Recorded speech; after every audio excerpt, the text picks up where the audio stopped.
Good morning, y'all, and welcome to session 2 of 3 of the Minimizing Risk training series, where we hope to help providers meet licensing regulations related to risk, specifically regulations 160C, 520C, 520D, and beyond.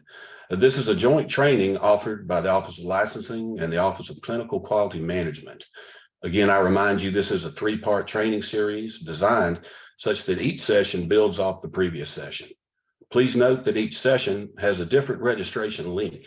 If you haven't done so already, make sure you have registered for day 3 by clicking on the date of the 3rd session shown in the notice that was sent out by the Office of Licensing on March 22. That link will take you to the registration. It remains our hope that each of you will attend each of the 3 sessions. We think this is especially important if your organization was previously found non-compliant on any of these regulations that we are covering in a 3-day series.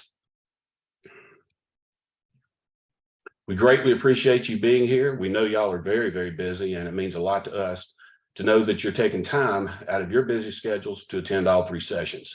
To make sure you're getting future announcements from the Office of Licensing, including training and other notices, please subscribe to the free email list. The link to the Office of Licensing webpage is provided on the slide. At that link, you simply click the subscribe to the email list button indicated under the blue arrow shown on this slide.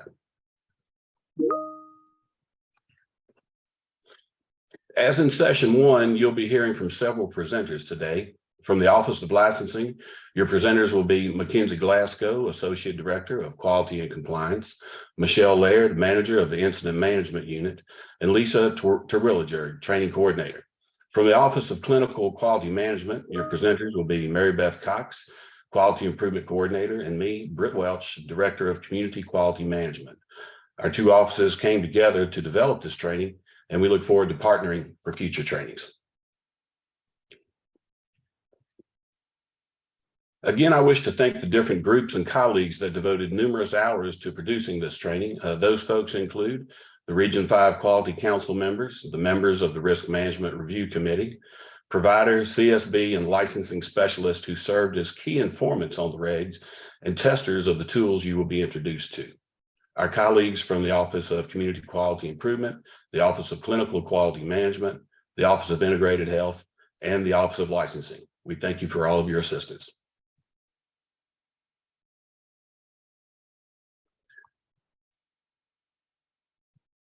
Just to cover a few brief housekeeping items, please put all your questions and comments in the QA feature by clicking on the QA icon on your screen. Again, please use the QA feature for your questions and comments. Please note, we will be trying to answer some of the questions during the training today. However, we do have time limits on the training, and we want to ensure everybody gets to see the answers. So most of the questions will be included in the FAQ, or frequently asked questions, which will be distributed after the conclusion of the 3rd session next week. The slides and documents will also be posted on the licensing webpage. Again, there will be a frequently asked questions document produced after the training series. But what do you say we get started? The purpose of the 3-day training series is to provide you with information and tools and resources that can assist you in achieving compliance with regulations 160C, 520C, and 520D, along with related skills and tasks that need to be completed. As you are aware, these 3 regulations focus on tracking serious incidents and conducting a systemic risk assessment review.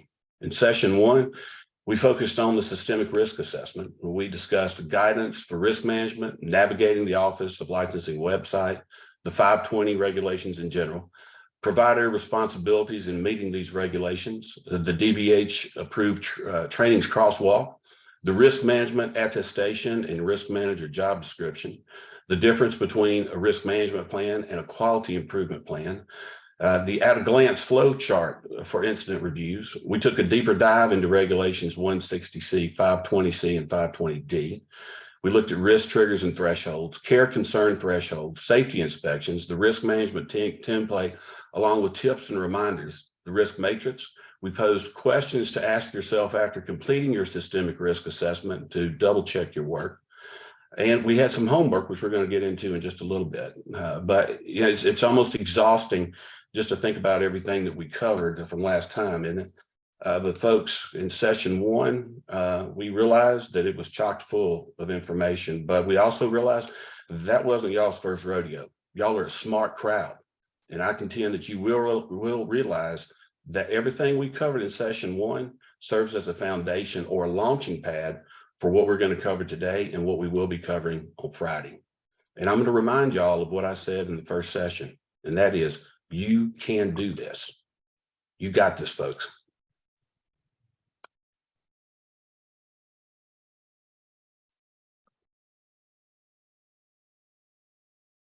All right, let's take a look at our homework. The goal for the homework was twofold. One, to give you some practice on developing a systemic risk assessment using the tools and concepts we covered in session one. The second purpose was to begin making progress on developing your organization's systemic risk assessment.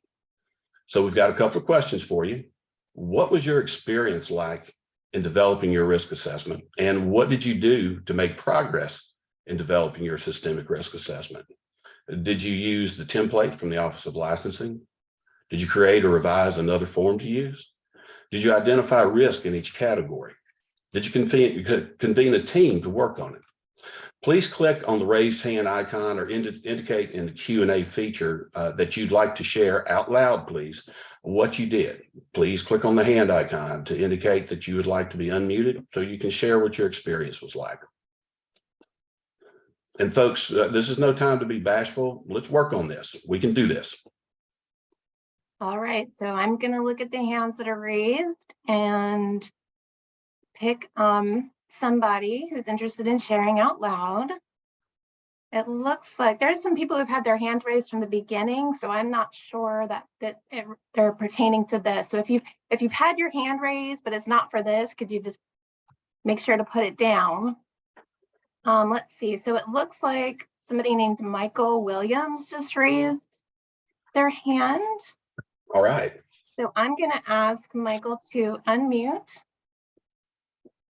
I think. Let's see. Allow to talk. Let's try this. So Michael, I'm going to ask you to unmute. You should be able to unmute your own line and talk to us. There you go. Hi. Hi, Mary. Hi. So, well, first of all, if you want to share what organization you work with, that would be great. I work for the Arcus Southside in Danville, Virginia. Okay, great. So you want to tell us what you did to make progress on your systemic risk assessment?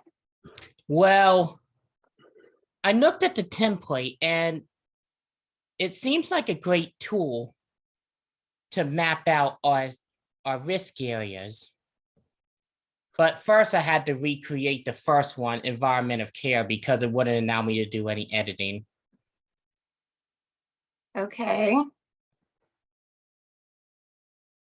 Okay, when you say it wouldn't allow you to do editing, was it not allowing you to like fill in the boxes? Yes. Okay, were you able to figure that out? Yeah. Well, I had to erase it and then make a new one from scratch. Okay, that's helpful feedback. And I'm going to tell you that when the handouts were sent out this time, a new one was sent out. So hopefully maybe the new one has that corrected in it. So, but that's great. You were able to kind of figure it out and get over that bump. Yeah, but anyway, we used this tool to revise our systemic risk assessment we already did in January. Okay. All right.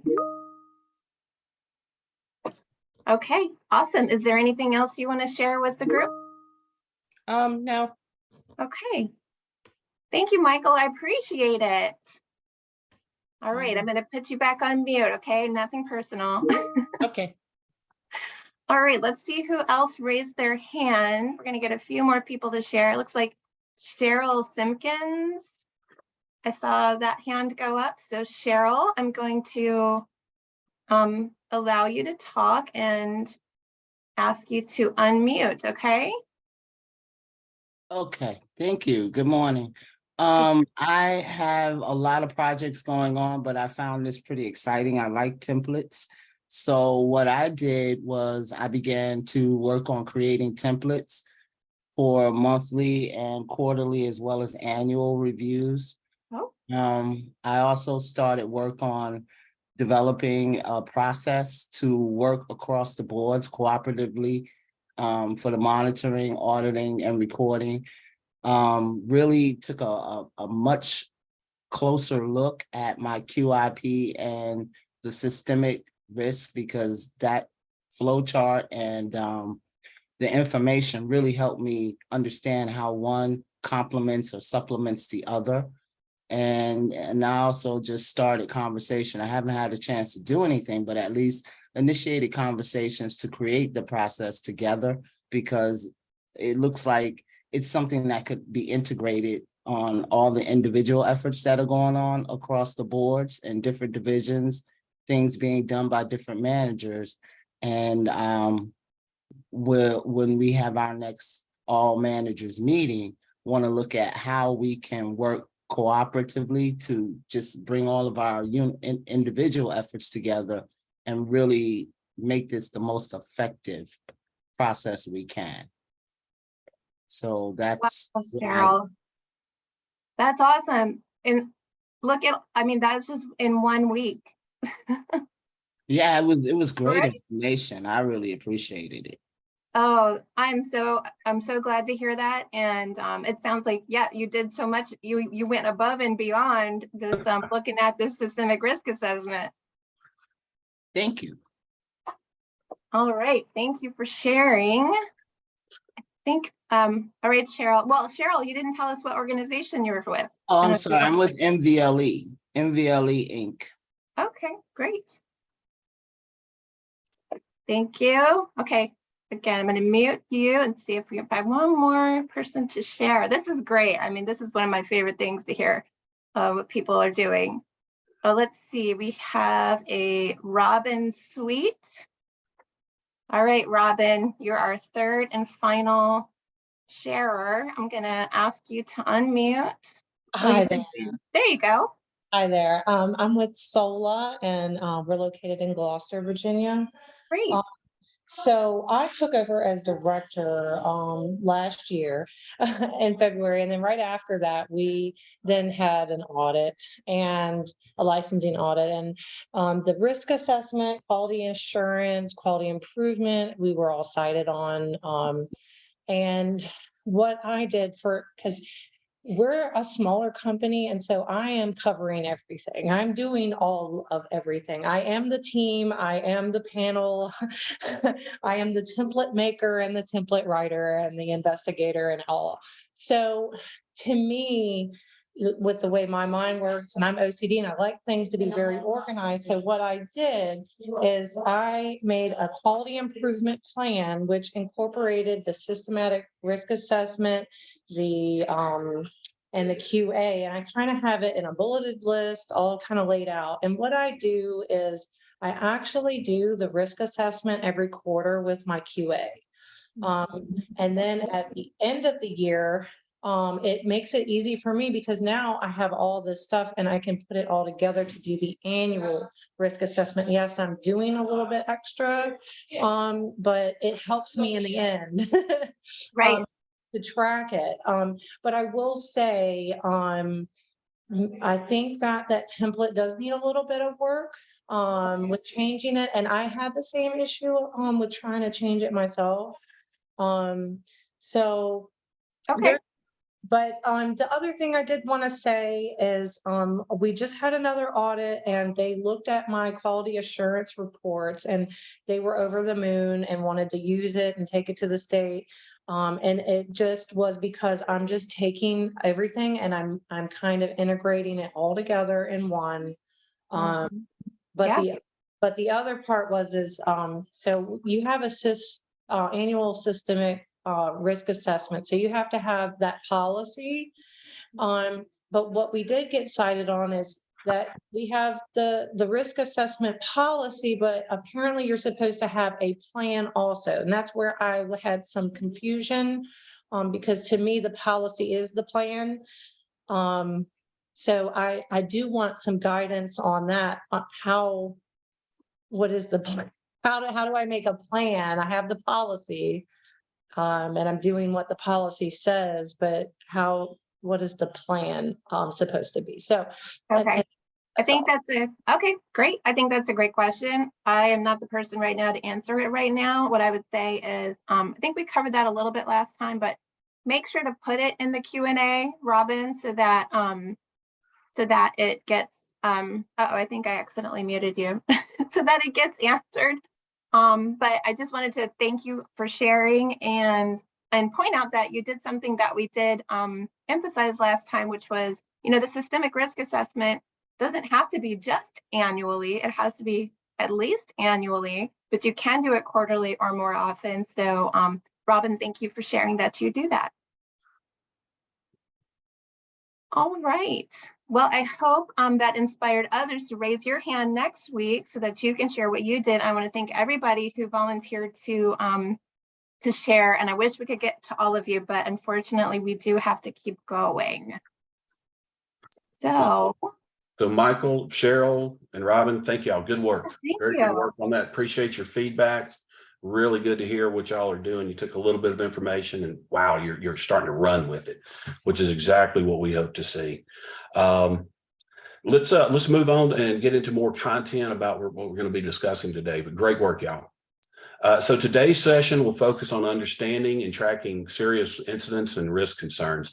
Now, there will be a post-test after each session. We had one last week, so there's going to be another one this week. The last time, get this, y'all, we had nearly 500 persons complete the session 1 post-test.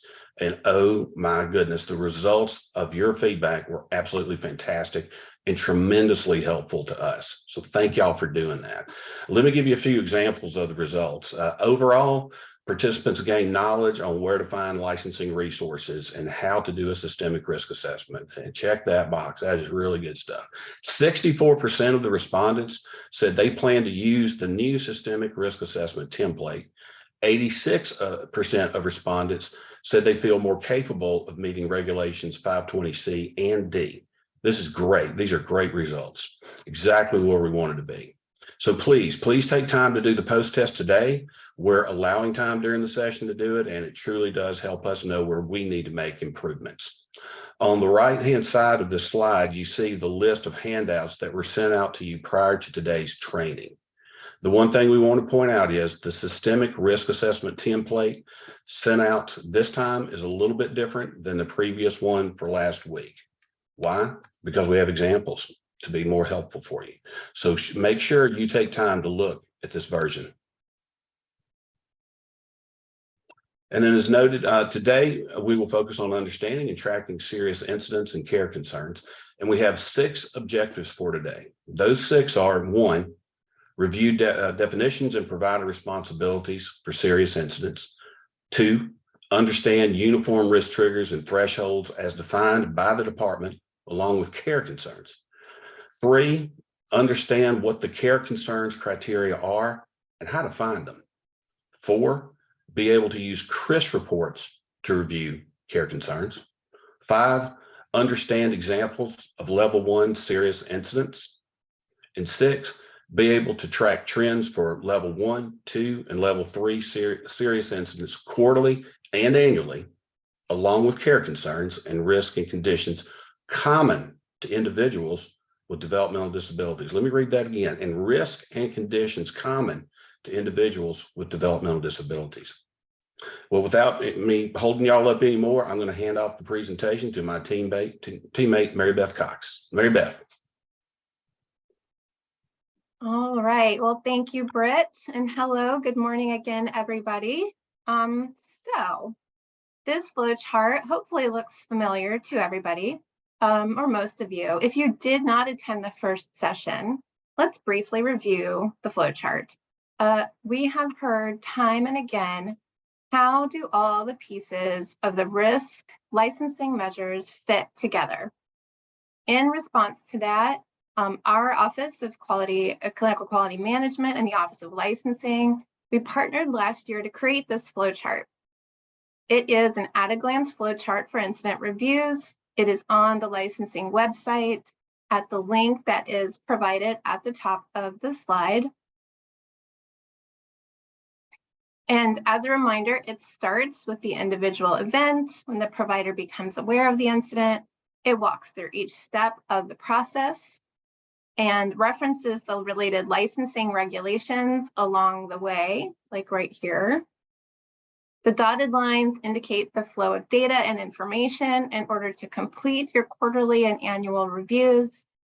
And then after the individual lane course comes the quarterly review lane, and then the annual systemic review lane. We walked through it a lot more detail last time. So once you have the recording available to you, you'll be able to review that.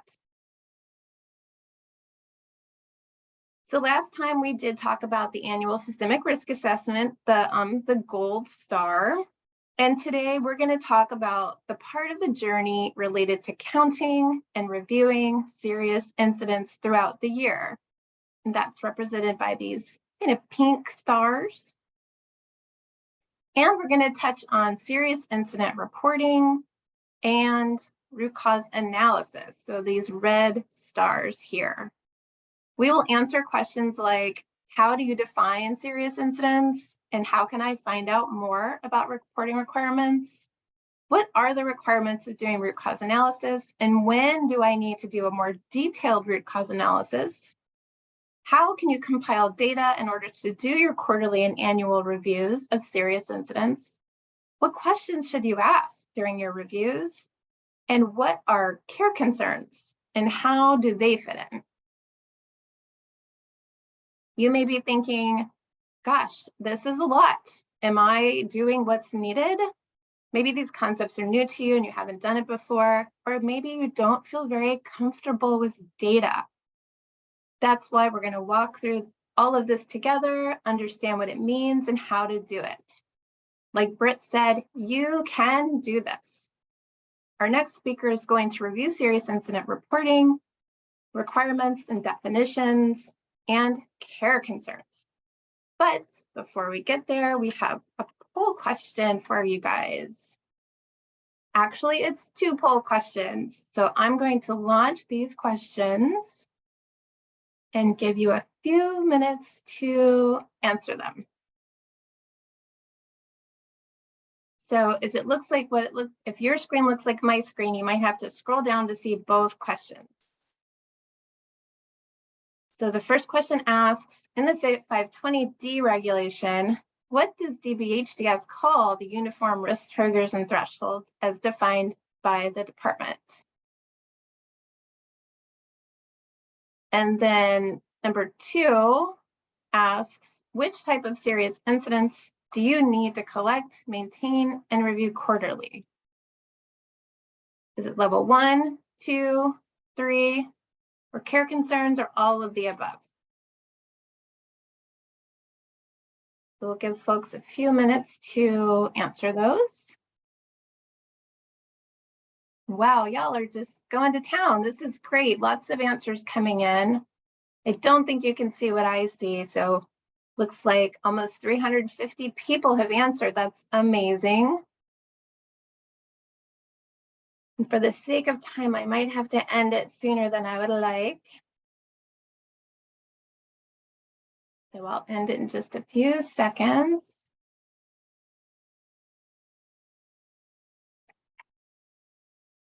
Okay, we get to 450 answering it.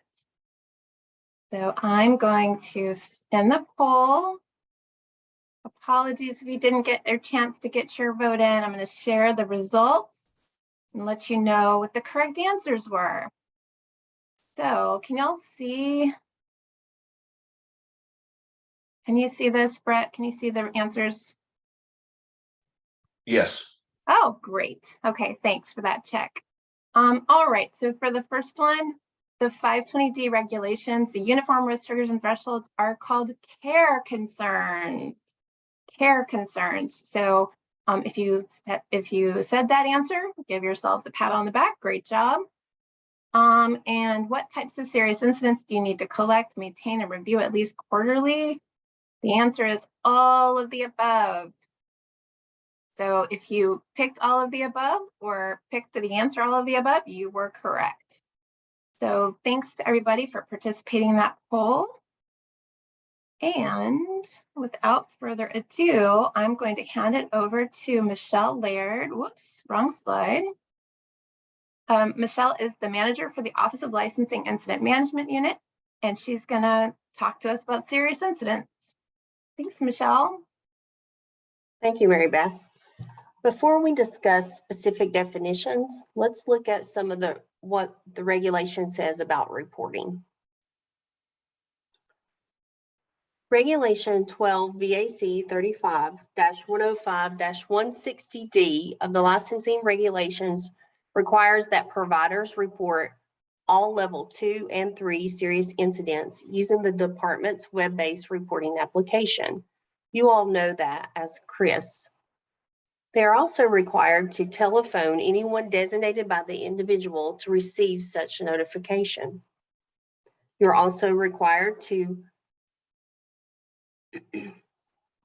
notify the individual's authorized representative within 24 hours of discovery. Although level 1 serious incidents do not need to be reported in the CRIS system, regulations do require that all non-children's residential providers collect, maintain, review all serious incidents, including level 1 serious incidents, at least quarterly as part of their quality improvement program. Now let's look at some specific definitions. A serious incident means any event or circumstance that causes or could cause harm to the health and safety or well-being of an individual. This includes death or serious injury. What does serious injury mean? It means any injury resulting in bodily hurt, damage, harm, or loss that requires medical attention by a licensed physician, doctor, physician, assistant, or nurse practitioner.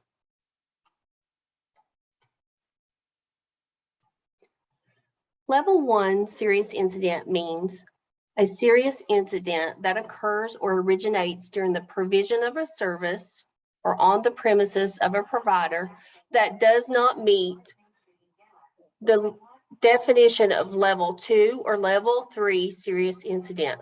Level 1 serious incidents do not result in significant harm to the individual, but may include events that result in minor injuries and do not require medical attention, or events that have the potential to cause serious injury, even when no injury occurs.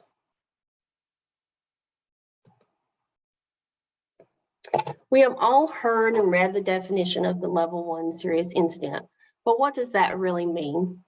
What does a level 1 serious incident look like? These questions come up frequently, and so we wanted to provide you some examples. As you can see from these examples, not all level 1 serious incidents may have injury or medical attention, but they are equally important. These are occurrences that are significant to an individual and are worth tracking, trending, and monitoring over time, as they may provide insight regarding the health and developing risk areas of an individual. We'll review a few of those. We have cut or scrape as an example, a splinter, coughing while eating and drinking, constipation or bowel movement changes. What if an individual refuses liquid for 24 to 48 hours? That could be a possible level 1 incident. Acute behavior changes within 24 hours. How about a change in an individual's frequency of self-injurious behaviors? And then there's choking with no intervention needed. All of these can be examples of level 1 serious incidents. Now let's look at the definitions of serious incidents that are reported in the CRIS application. Level 2 serious incident is a serious incident that originates or occurs during the provision of a service or on the premise of the provider that results in significant harm or the threat to health and safety of an individual that does not meet the definition of level 3 serious incident. Level 2 serious incident includes a significant harm or the threat of health and safety of others caused by an individual. Level 2 serious incidents includes a serious injury, an individual who is missing, an emergency room visit, an unplanned psychiatric or unplanned medical hospital admission. The exception to that would be for licensed emergency services, or when the psychiatric admission is in accordance with the individual's wellness and recovery action plan. Choking incidents that required physical intervention by another person. Ingestion of hazardous materials. A diagnosis of a decubitus ulcer or an increase in the severity of a previously diagnosed decubitus ulcer. A bowel obstruction or aspiration pneumonia. In the actual CRIS application, you will see 2 additional options to choose from. One is any other event or circumstance that occurs or originates during the provision of a service or on the premises of the provider that results in significant harm or threat to the health and safety of an individual. There is also a level noted to be any action by the individual that caused or could cause significant harm or threat to the health and safety of others. This one is often picked when there's a peer-to-peer interaction or if the individual has harmed the staff in some way.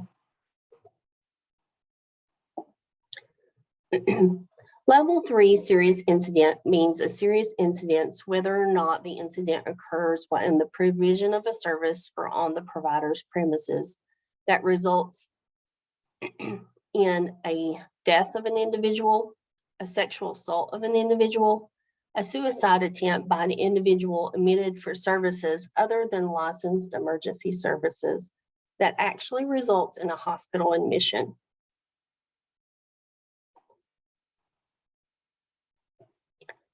Now let's look at care concerns. The department defines risk triggers and thresholds as care concerns. Let's take a few minutes to dissect this. A risk trigger is an incident or a condition that causes harm to an individual. Examples of this could be a fall, seizure, dehydration, etc. The threshold is setting an amount or a number of a risk that help determine when future actions may be needed. An example of this could be 2 within a 90-day time frame. When these are combined, we have an example of a risk trigger and threshold, which is 2 falls within a 90-day time period. In this example, the fall is the risk trigger and the 2 within a 90-day time period is the threshold.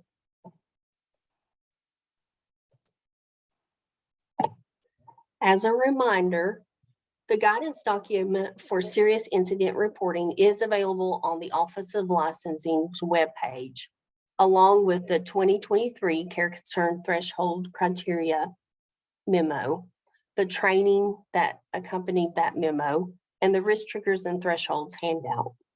Mary Beth, if you'll just open up the guidance for serious incident reporting, we just want to show the audience what that will look like.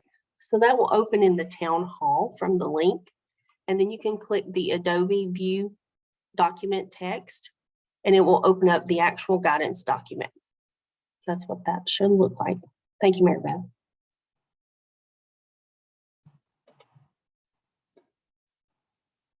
Now that we have talked about what to report, let's talk about how to report. We have already reviewed that level 2 and level 3, and death reports are reported in the CRIS application. However, it is vital to know how we get there.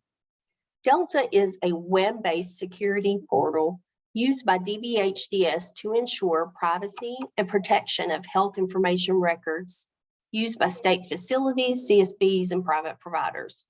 Each user that works with DBHDS applications, such as Chris, must log into Delta to access those applications. You can find an easy access to the Delta by visiting the department's webpage. Scroll to the bottom of the page and then click that Delta icon. You can then add this to your favorites for easier access.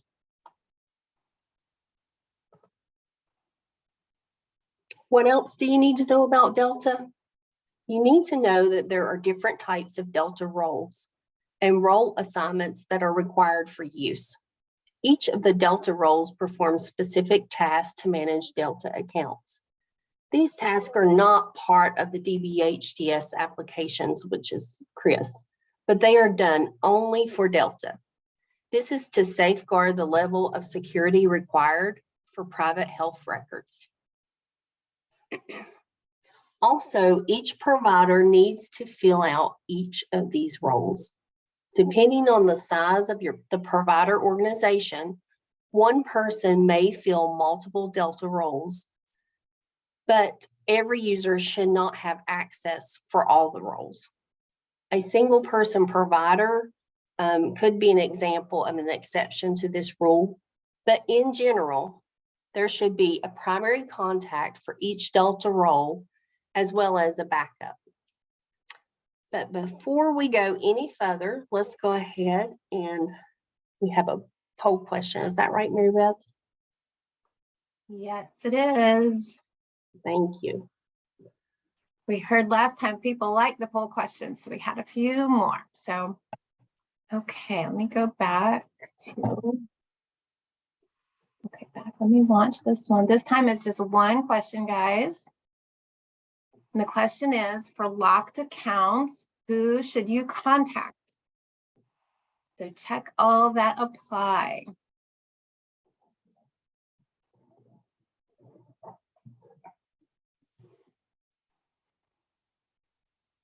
Everybody must have had their finger on the mouse like already in anticipation because they're clicking so fast.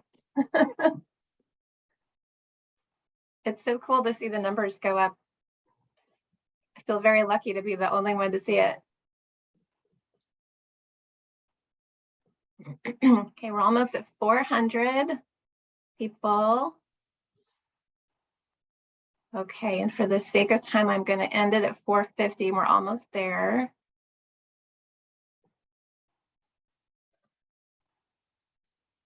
All right, so let me share the results.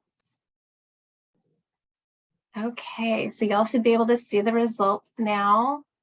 So for locked accounts, the correct answers, there were 2 correct answers, right, Michelle? My agency's security officer and Delta Prod at dbhds.virginia.gov. Yes, that is correct. And we're going to talk about that a little bit more. That's right. All right, so if y'all got those answers, great job. We're going to keep going. Oh, there we go. All right. So on this slide, you will see the roles that are available in Delta. I will not read over each role, but I do want to draw your attention to the Delta Security Officer, because this is the person at your agency that will help users with password resets and account that are locked. In the event that the appointed security officers are locked out of their accounts, the only other option to have those accounts unlocked is for the provider to email the Delta Prod email address at deltaprod@dbhds.virginia.gov. And for your information, you can find this list of roles in Delta. It's listed under the help and it's titled Delta Portal Overview.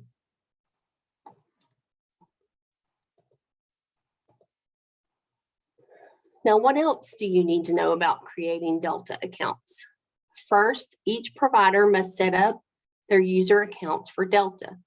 Before any user can access the DBHDS application, which is Chris, you must first log in through the Delta Secure portal. To review additional information about creating Delta accounts, access the Delta user manual available under the Delta Help. Also, there is a Delta overview training that is posted on the Office of Licensing webpage, which is another great resource that is available for you. Mary Beth, if you'll advance the slide, I will show everyone where they can locate that on the website. So as you can see, the trainings are available under the Serious Incident Reporting and CRIS training. You can see the Delta Overview training there. In addition to that training, there's also training related to entering serious incidents into the CRIS system and death reports. There's a training for revoking a user in Delta. So if you put the people in, if they leave your agency, you'll have to remove them from Delta as well. So that's available for you to review. And please visit the department's website page and use those tools that are available to you. CRIS reporting. It's important to note that although providers use the CRIS system to report serious incidents to the Office of Licensing and to report allegations of abuse and neglect to the Office of Human Rights, these are two distinct reporting functions which satisfy separate regulatory requirements. Reporting an allegation of abuse and neglect to the Office of Human Rights does not remove the need to report a level 2 or level 3 serious incident to the Office of Licensing, even if the serious incident report involves the same underlying facts as the abuse and neglect allegation. Please note, though, that the Office of Licensing is working to ensure that any future incident reporting system eliminates the need for double entry. Another thing that's important to remember is the Incident Management Unit issues late reporting caps for serious incidents reported to the Office of Licensing only. Please keep that in mind when you are responding to your caps.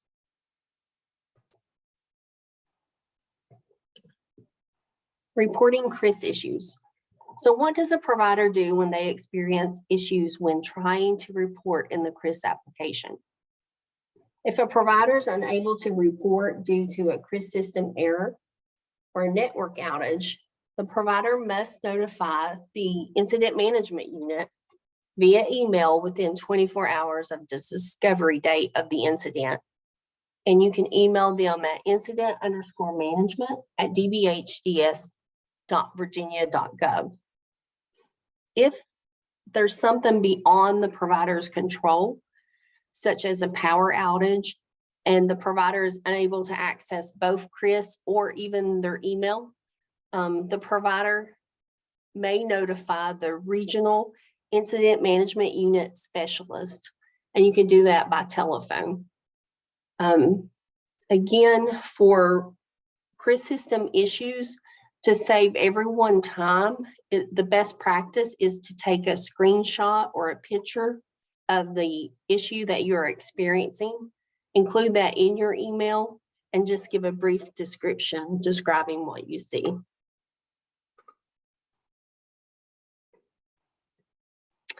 Next, we're going to talk about care concerns. We learned about care concerns in the first session. Specifically, regulation states that a systematic risk assessment shall be incorporate uniform risk triggers and threshold as defined by the department. The DBHDS Incident Management Unit triages all incidents that fall into the care concern categories to the Office of Human Rights or the Office of Integrated Health for review and follow-up. Incident reports designated as care concerns will be triaged to the assigned licensing specialist for investigation only if the Incident Management Unit determines from review of the incident report that the individual served may be at imminent risk of harm, or if there is any outstanding regulatory concerns after the Office of Human Rights and the Office of Integrated Health review is complete. As we mentioned during the last session, there are currently 4 care concern thresholds identified by the department. Let's review that criteria one more time. Care concern A is multiple 2 or more unplanned medical hospital admissions or ER visits for falls, urinary tract infection, aspiration pneumonia, dehydration, or seizures within a 90-day time frame for any reason. Care concern B is any incident of decubitus ulcer diagnosed by a medical professional or an increase of severity level of a previously diagnosed decubitus ulcer or a diagnosis of a bowel obstruction diagnosed by a medical professional. Care concern C is any choking incident that requires physical aid by another person. Physical aid can be abdominal thrust, back blows, clearing of the airway, or CPR. Care concern D, multiple 2 or more unplanned psychiatric admissions within a 90-day time frame for any reason. Please visit the Office of Licensing webpage for other care concern resources, including the care concern threshold criteria memo, the PowerPoint training that accompanied it, and the risk triggers and thresholds handout.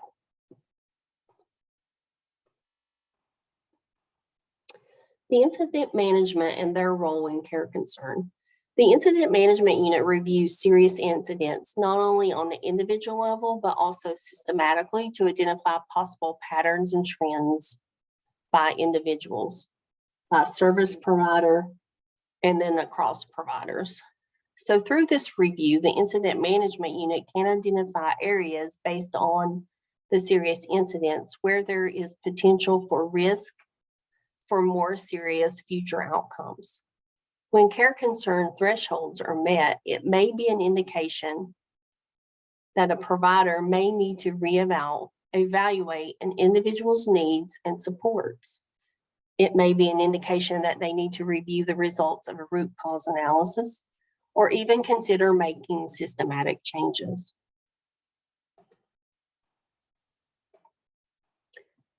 The Office of Human Rights is copied on care concerns when there is the possibility that the concern may indicate the potential for abuse and neglect.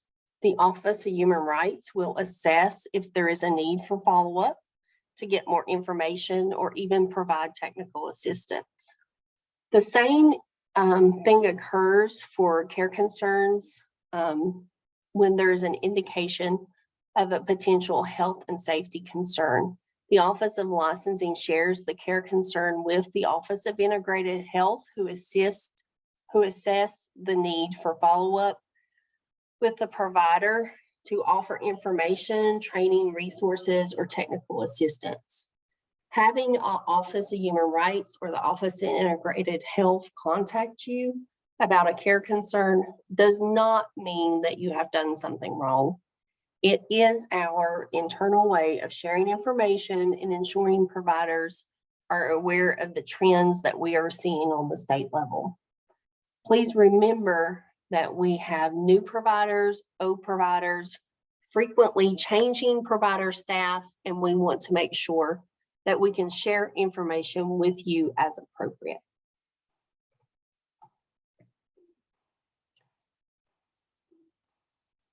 What is a care concern not? It does not necessarily mean that there's a provider concern. So we realize that providers who take individuals with higher needs may have higher number of incidents. Just because an individual may be at a higher risk for incidents or injury, it may result in events such as medical or psychiatric hospitalizations. So again, just because an incident meets a care concern threshold criteria, it does not mean that there is a concern of a provider not doing what they are supposed to do. There are times when care concerns may just become a general concern to the Office of Licensing, And then the care concern is passed along to the specialist, the licensing specialist, who determines if they need to open an investigation. But that is not always the case.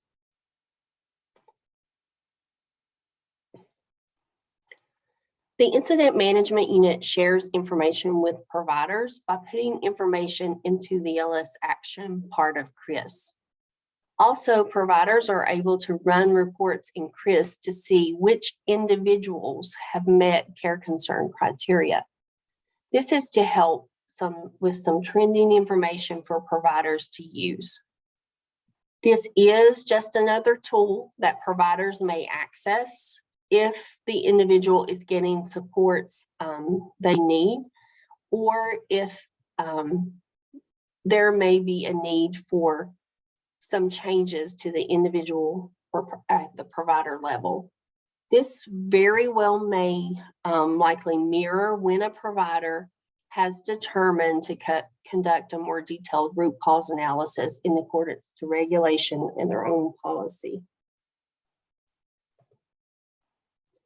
Now we're going to watch a short video about how to find the individual care concern reports in CRIS.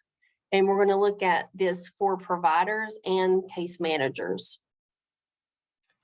Hello, this video is to demonstrate how to locate the serious incident individual care concern report in the CRIS system. The first report we're going to look at is serious incident reports.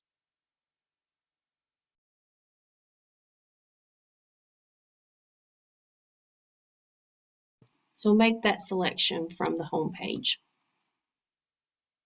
Next, you will choose DSI 13, Individual Care Concern LSA notification.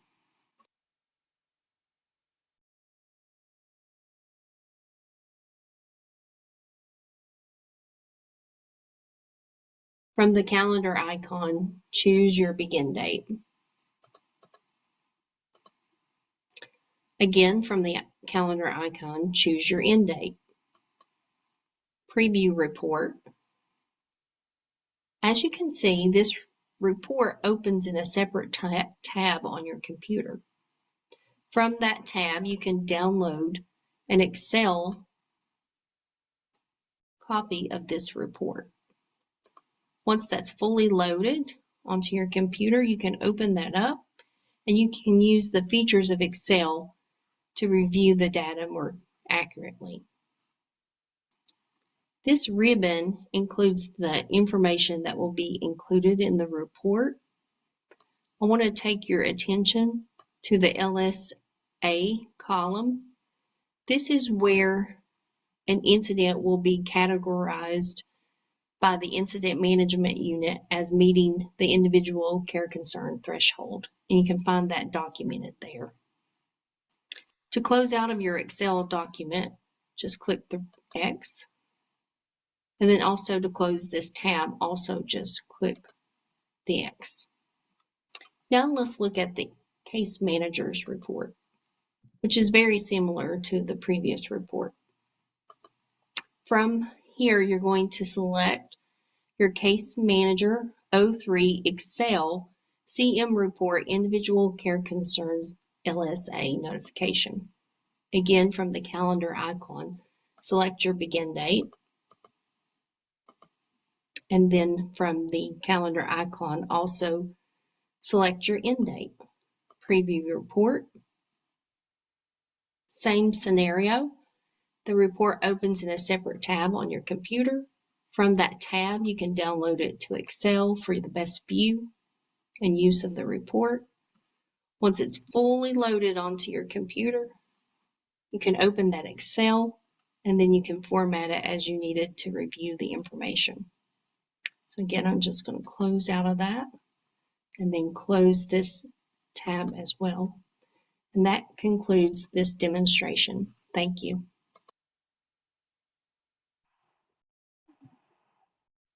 Now, just to let you know, if you have not reviewed the care concern threshold training, this video is also included in that PowerPoint, which is posted on the department's website. All right, we have a hammer icon. So let's look at a new tool. Mary Beth, if you'll click on that link.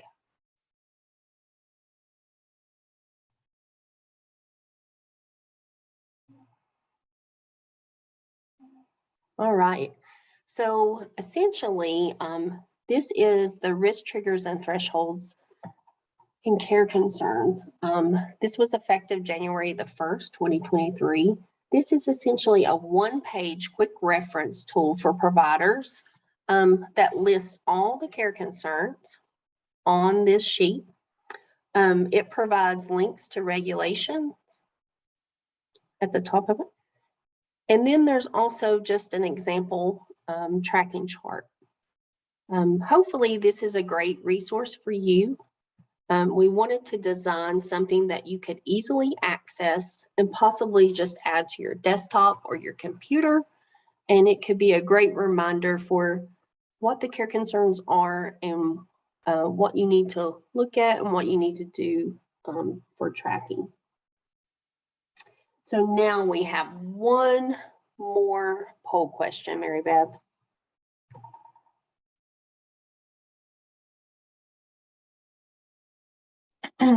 Okay, yes, we have one more. Hopefully I wasn't sharing that one this entire time. It said stop sharing. Okay, I'm gonna launch this one.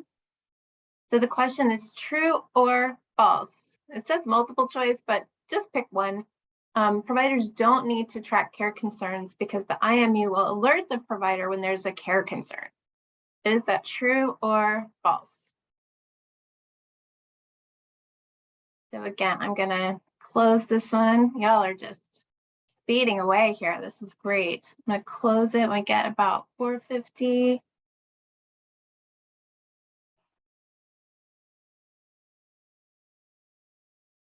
Okay, I'm gonna share the results.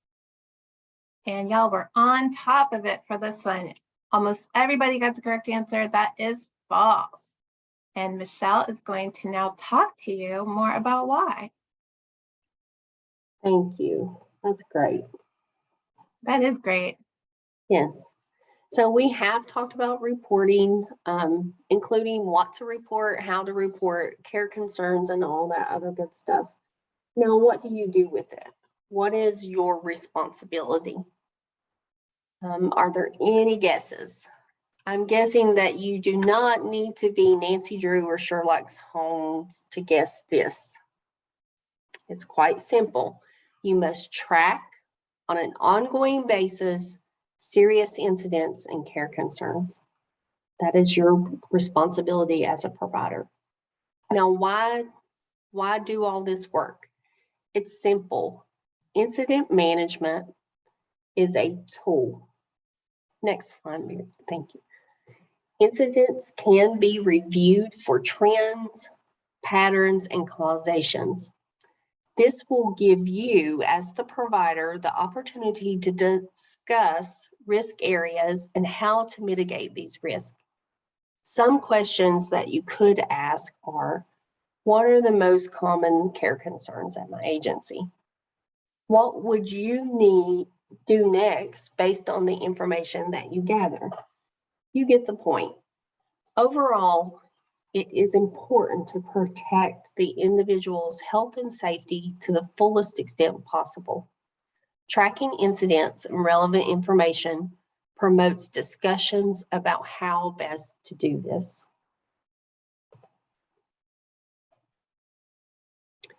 Another responsibility is defined in 160E2 of regulation. Providers should develop a root cause analysis policy that identifies additional risk triggers and thresholds for when a more detailed root cause analysis should be conducted. You will be hearing more about this in just a few minutes, so stay tuned. What else do you need to know? Know this, there are additional resources beyond what the Office of Licensing webpage can provide to you to help support you. The Office of Integrated Health is a wonderful resource. They have lots of tools and information available to you. A lot of those are listed here on this slide, along with their link to their webpage that you can access. There are additional resources also related to common medical concerns for the IDDD population, including health risk PPTs under the educational resource tab under that same link. Also, please keep in mind that we talked about earlier contacting different people in the Office of Licensing. There is contact information posted on the department's webpage. It's under the Office of Licensing contact information, and you can find those direct link there to those specific offices, or you can find a general that has all the staff listed. So next, I'm going to turn it over to Mackenzie Glasgow. Mackenzie?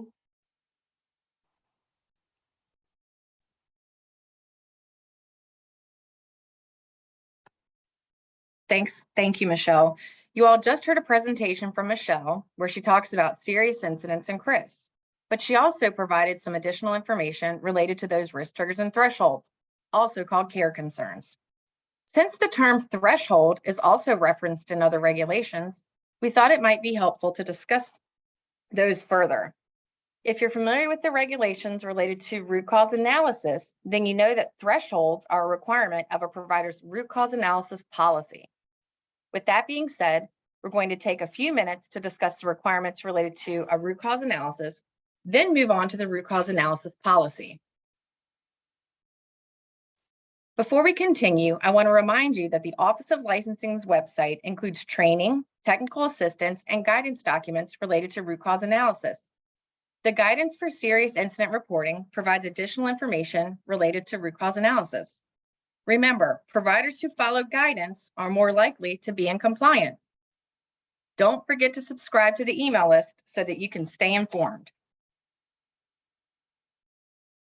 Root cause analysis is a method of problem solving used to identify the underlying causes of a problem. The focus of a root cause analysis is on systems, processes, and outcomes that require change to reduce the risk of harm. A root cause analysis does not focus on the people involved, but focuses on the systems, processes, and outcomes. The goal of a root cause analysis is to find out what happened, why it happened, and determine if action needs to be taken.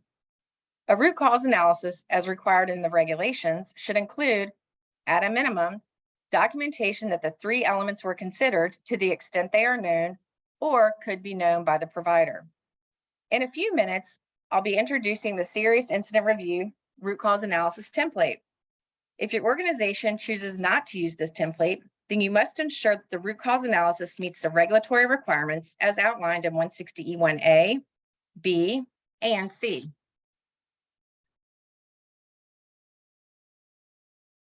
Always begin by making sure all three minimum requirements are covered. Let's start with 160E1A. A detailed description of what happened. A provider can start with the incident report, which provides date, time, place, individuals involved, and a description of what happened.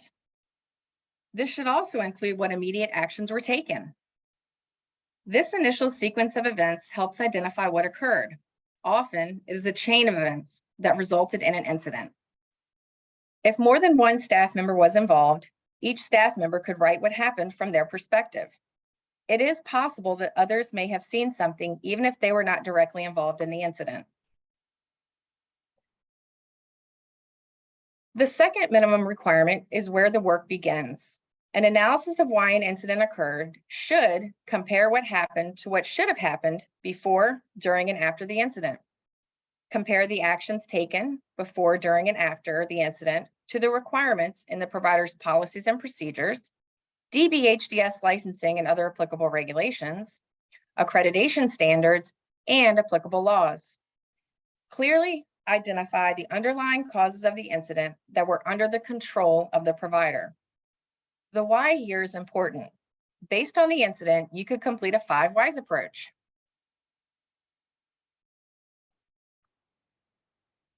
The whole purpose of a root cause analysis is to prevent reoccurrence.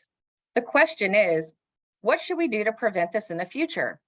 Not what should we have done to prevent this from happening? Mitigating future risk is the most important question providers can ask as part of their incident reporting, risk management, and quality improvement processes.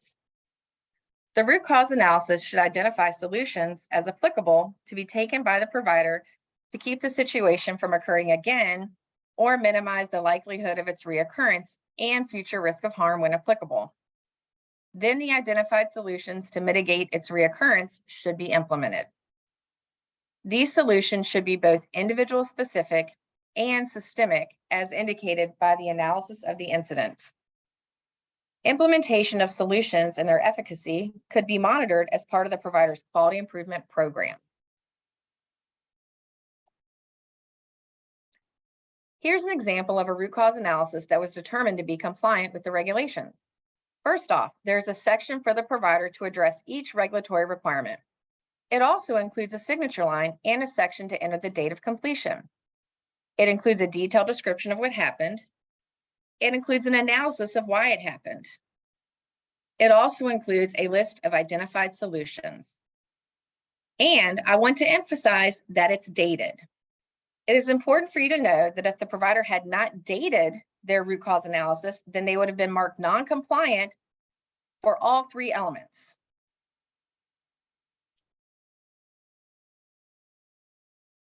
Introducing the Serious Incident Review and Root Cause Analysis template. This template was completed in accordance with Regulation 160.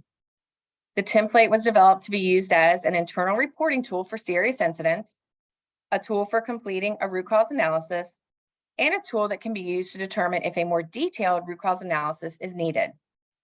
You're not required to use this template. However, utilization of this template will assist providers in achieving compliance with the regulatory requirements of 160. Mary Beth, please open the link to the tool.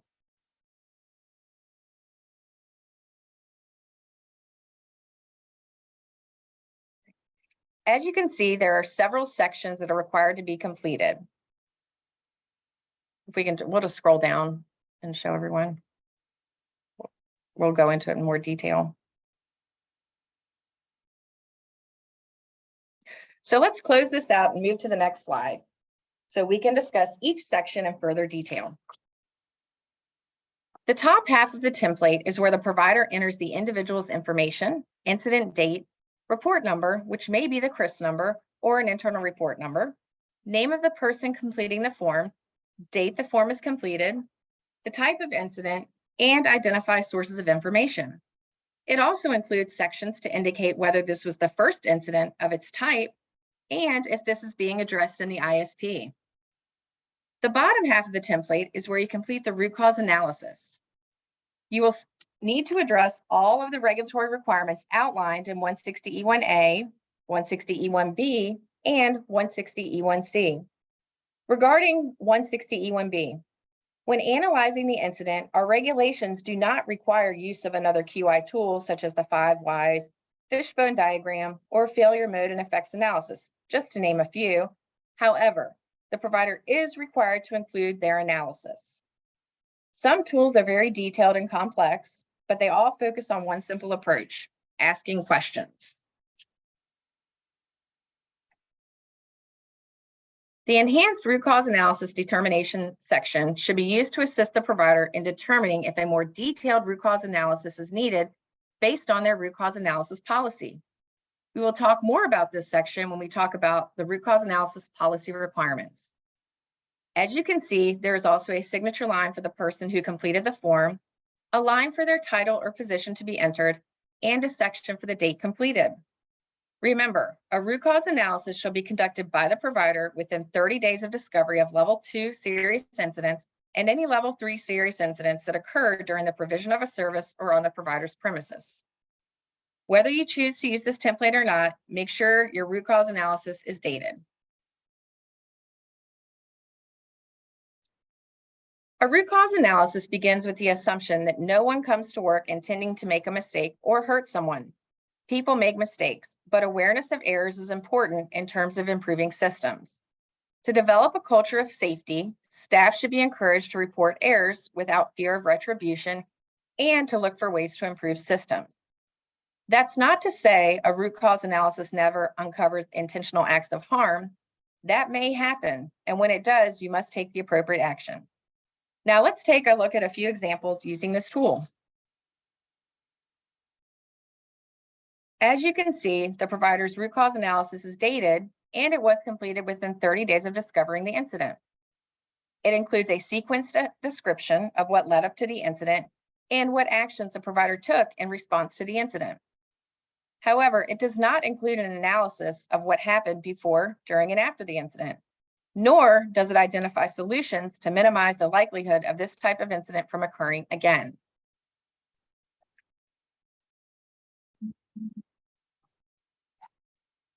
As you can see, this RCA was also completed within 30 days of discovery of the incident. It includes a sequenced description of what led up to the incident and what actions the provider took in response to the incident. It includes an analysis of what happened before, during, and after, and it includes solutions to minimize the likelihood of this type of incident from occurring again.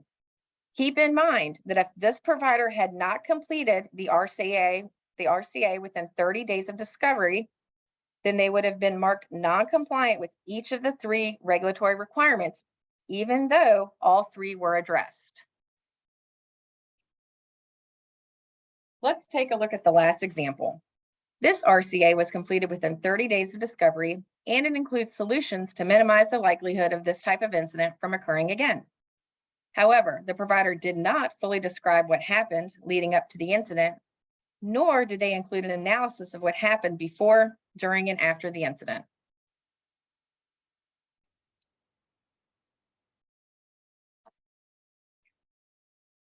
Now that we've reviewed the requirements for a root cause analysis, let's move on to the root cause analysis policy. This is where, in the regulations, you also hear the term threshold. All providers are required to develop and implement a root cause analysis policy for determining when a more detailed root cause analysis should be conducted. This includes convening a team, collecting and analyzing data, mapping processes, and charting causal factors. At a minimum, the policy must indicate when the provider will complete a more detailed root cause analysis. The term threshold, as it relates to the regulations, mandates that the provider must establish a criteria by setting an amount or number that, if met, will require them to conduct a more detailed root cause analysis. When developing the root cause analysis policy, providers should take into consideration the number of locations, the number of individuals receiving services, the types of services the provider provides, and the unique needs of the individuals. Once this threshold number has been met, then the provider is responsible for conducting a more detailed root cause analysis of these incidents that resulted in meeting the threshold. The root cause analysis policy should also outline who will appoint a team if a more detailed root cause analysis be conducted. Keep in mind that a provider's root cause analysis policy can be part of the provider's serious incident reporting policy.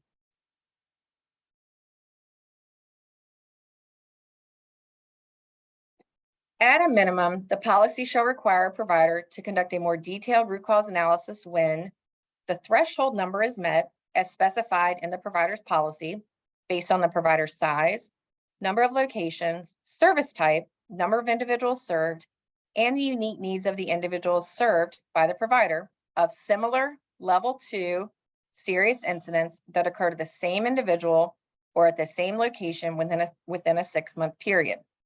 For this policy, the provider must determine their threshold number.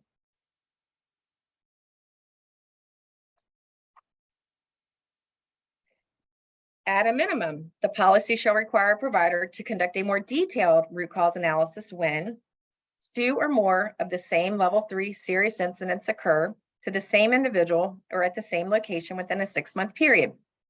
As you can see, the threshold number is already determined in this regulation, and this is the minimum requirement for the policy.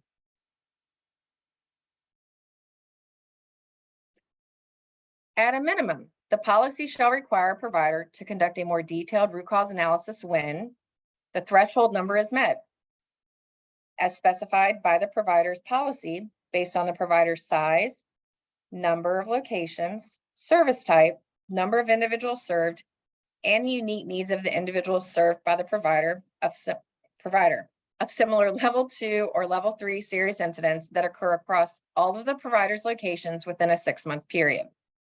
Similar to 160E2A, a provider must determine their threshold number for this policy. Lastly, at a minimum, the provider shall require a provider to conduct a more detailed root cause analysis when, for this regulation, the minimum requirement to be compliant states that the provider must conduct a more detailed root cause analysis when a death occurs as a result of an acute medical event that was not expected in advance or based on a person's known medical condition.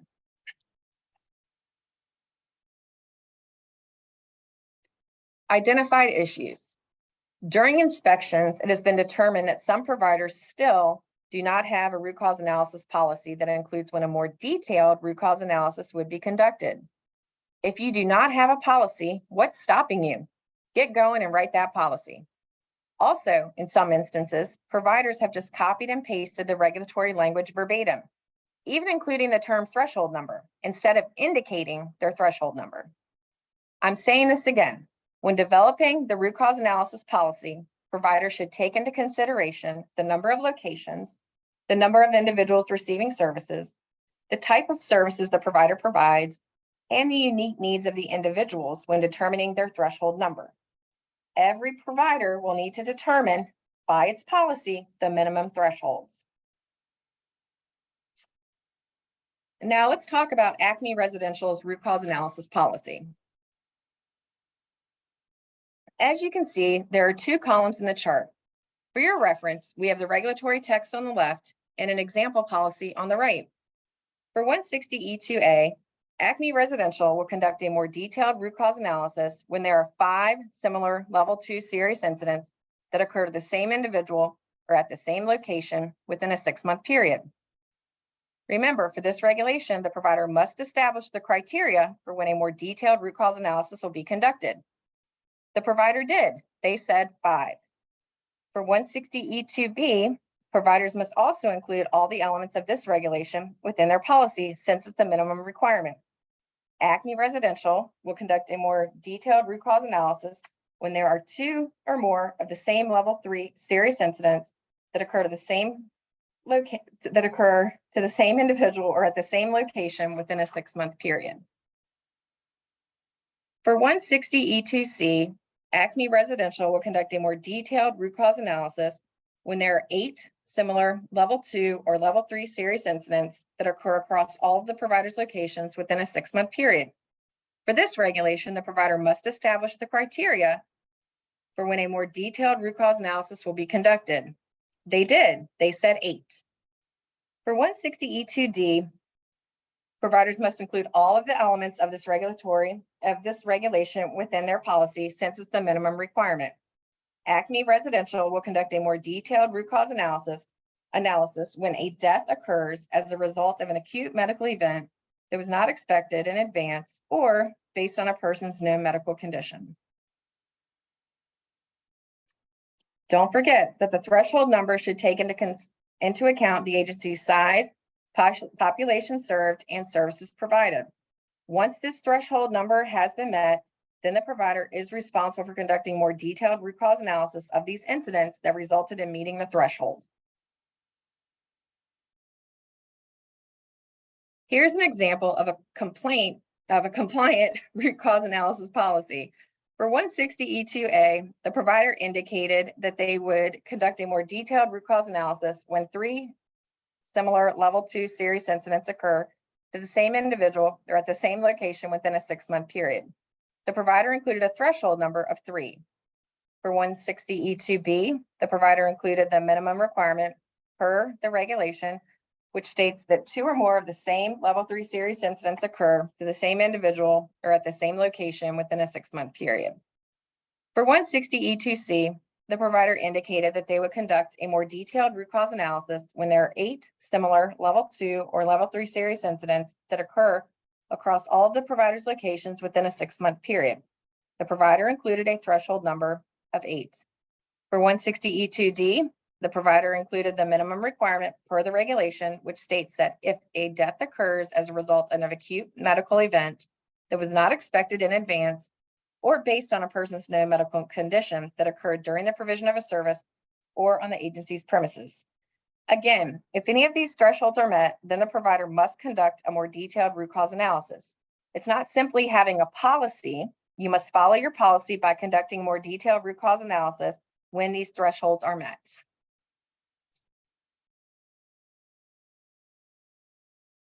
Now let's revisit the serious incident review and root cause analysis template, specifically the enhanced root cause analysis determination section. The first section of the template in the green box starts off by asking if a threshold was met based on the provider's root cause analysis policy. If yes, a threshold was met, then the provider would indicate which threshold by marking the appropriate box. Let's talk again about Acme Residential. As you can see, they've decided to use this template. You can tell because they've updated the form to reflect the thresholds as outlined in their root cause analysis template. Look at the information in the purple box. If you recall, Acme Residential indicated that they will conduct a more detailed root cause analysis when there are 5 similar level 2 serious incidents that occur to the same individual or at the same location within a 6-month period, which addresses 160E2A. Acme Residential will conduct a more detailed root cause analysis when there are 2 or more of the same level 3 serious incidents that occur to the same individual or at the same location within a 6-month period, which addresses 160E2B. Acme Residential will conduct a more detailed root cause analysis when there are 8 similar level 2 or level 3 serious incidents that occur across all the provider's locations within a 6-month period, which addresses 160E2C. And Acme Residential will conduct a more detailed root cause analysis when a death occurs as a result of an acute medical event that was not expected in advance or based on the person's known medical condition, which addresses 160E2D. See that red X? Acme Residential has marked which threshold was met. They will now need to conduct a more detailed root cause analysis. As they complete each regulatory requirement for a more detailed root cause analysis, they can mark each box under analysis included, which you can see in the yellow box on your screen. So what is a more detailed root cause analysis? We've reviewed the requirements for root cause analysis, shared with you the serious incident review and root cause analysis template, and talked about the requirements for a root cause analysis policy. Before we head back over to Mary Beth, I just want to talk a bit more about the more detailed root cause analysis outlined in 160E2. Remember, this includes convening a team, collecting and analyzing data, mapping processes, and charting causal factors. Let's take some time to review exactly what each of these mean. The provider would first begin by convening a team. It doesn't have to be a large team. In most cases, the root cause analysis team may consist of 4 to 5 people and would be interdisciplinary. Different professional backgrounds can support creative thinking. The team members should be given a quick overview of what a RCA is and what it is not. Review rules of behavior. It's not about blame. Teams can jump to conclusions, so it's important to follow the outline of how to effectively conduct a RCA. During the last session, you were reminded that regulations require that a provider designate a person responsible for the risk management function, who has training and expertise in conducting investigations. Root cause analysis and data analysis. Depending on the incident and the organization, this person may serve as the lead on the RCA team or provide guidance and an overview of the team's charter. The team would collect and analyze data, perhaps even conduct interviews to find out what happened from the perspective of the person or people involved. Use mapping processes, items such as a flow chart, storyboards, process map, and chart causal factors. Causal factors can be defined as any major unplanned, unintended contributors to an incident, a negative event, or an undesirable condition that, if eliminated, would have either prevented the occurrence of the incident or reduced its severity or frequency. To conclude my part of today's presentation, I want to show this radial circle to demonstrate the relationship to a central idea, which is the health, safety, and welfare of the individual served. The information in the outer ring of circles contributes to the central idea. Root cause analysis as part of risk management and quality improvement ensures that systemic issues are being identified and addressed. It is one of many tools that can be used to support continuous quality improvement. Continuous quality improvement is what every organization seeks, to make things better for the people served. Providers can use a root cause analysis in several ways, and through such use will become more proficient with the tool. More importantly, the organization and employees empowered to be change agents will see the value in the process. I'm going to turn the presentation back over to Mary Beth, who's going to present the new risk tracking tool.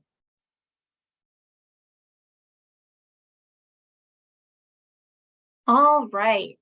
Thank you, Mackenzie. All right, everybody. So that was a lot of great information about doing root cause analysis and when a more detailed RCA is needed. So let's look again at our flow chart, which I like to think of as our map, to see what all we have covered. So we reviewed the steps in the flow chart overall. We've learned about the definitions of level 1, 2, and 3 serious incidents and reporting information. We've heard about conducting RCAs and doing a more detailed RCA, and the importance of identifying solutions when issues are identified. The Office of Licensing even gave us a new template to help make sure we meet the root cause analysis requirements, which is so great.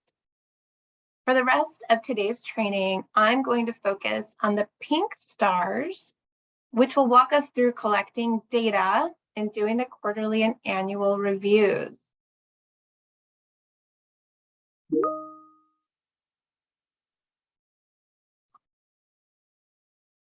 I know we've talked a lot about these regulations, but I'm just bringing them up one more time because the steps in the map all relate to these regulations, which were the reason for today's training. They require providers to collect and review and maintain serious incident data quarterly and annually. In a nutshell, 160C is focused on a quarterly process of data collection and review, and 520C is focused on doing the systemic risk assessment at least annually to include elements 1 through 5. And of course, 520D states it needs to incorporate those care concerns or uniform risk triggers and thresholds. So this is just a reminder to reset us and remind us of these regulations. So now I'm going to introduce to you a new tool called the Risk Tracking Tool. This is a tool built in Excel to help providers collect and maintain and review everything we just talked about: serious incidents, care concerns, risk triggers and thresholds, and also risks and conditions common to individuals with developmental disabilities. This tool is optional, but highly encouraged, especially if you don't already have something you use for this purpose. If you do already have a tool or a process that you use, this information might give you a few new ideas.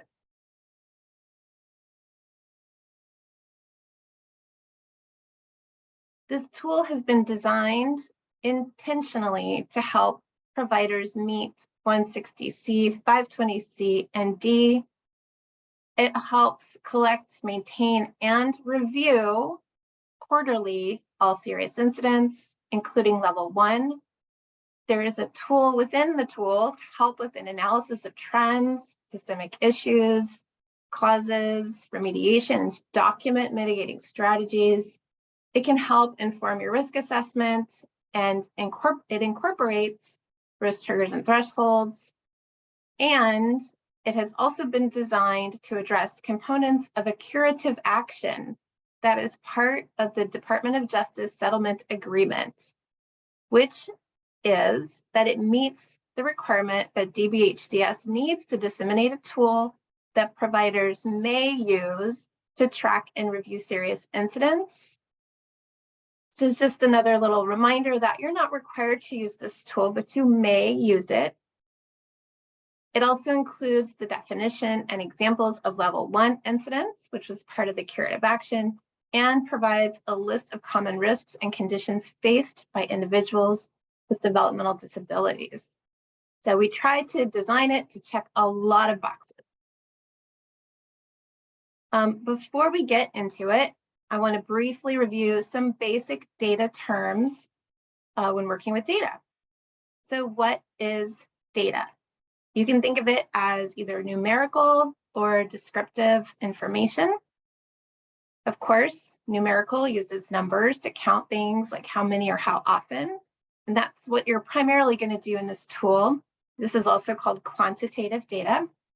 There's also descriptive data, which uses words to describe information, and is also called qualitative data. Collecting data means obtaining it and storing it, either written or electronically. And reviewing and analyzing your data means that you critically examine it in order to draw conclusions, such as asking, how does it compare to something else? Is it higher or lower? Finally, what are trends? A trend is a pattern of change in data over time. For example, during the year, your data may go up or down or stay the same. That is your trend.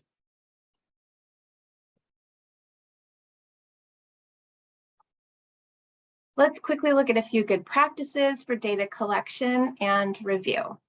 You want to do your best to make sure your data are accurate. You can do this by taking steps to avoid mistakes, such as double checking to make sure you're entering data for the correct person or the correct event, and that you have entered the right numbers and information. You also want to make sure your data are entered in a timely manner. If you delay entering your data, you risk forgetting to do it at all, or the data may pile up, creating more work for you. I think we've all been there. It may also impact reporting for you or others if it's delayed. When it comes to reviewing your data, it's a good strategy to use a team-based approach. A team can help you interpret your data and decide if it represents a concern or not, and what to do about it.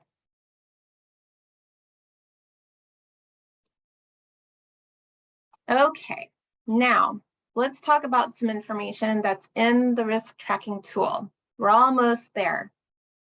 On this slide, you'll see the list of common risks and conditions that are included in the tool. They are aspiration pneumonia, bowel obstruction, choking, decubitus ulcer, dehydration, fall, seizure, sepsis, and urinary tract infections. These were selected because they are commonly associated with increased risk for poor outcomes and the potential for death among individuals with developmental disabilities.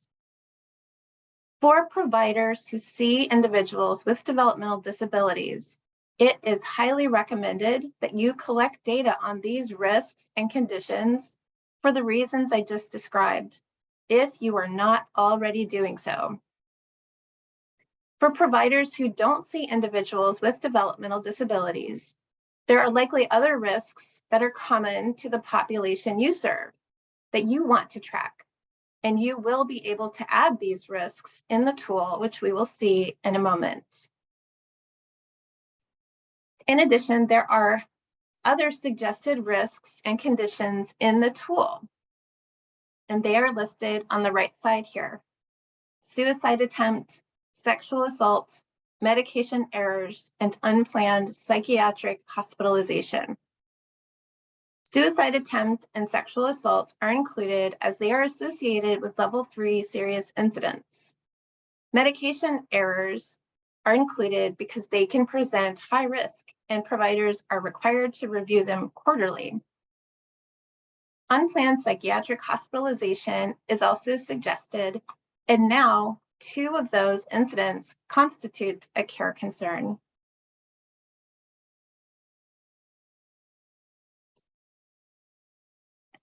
This is basically a repeat slide. This is the list of examples of level 1 incidents. Michelle Laird showed this list earlier. This list was developed in partnership with the Office of Integrated Health and is included in the tool itself, as you will shortly see. But since this list is a new resource, we wanted to make sure to highlight it specifically. You can have this list as a reference, whether you are using the risk tracking tool or not. And you can use this one or the one Michelle shared. Hers is prettier, I would say. It's the same list though. All right, so let's demonstrate the tool. So I'm actually, like Michelle did, going to show a video, and it is about 18 minutes long. And the video will be available on the website after the conclusion of next week's training, and we will be sure to let you know how you can access it. So let me exit out of here and pull up the video.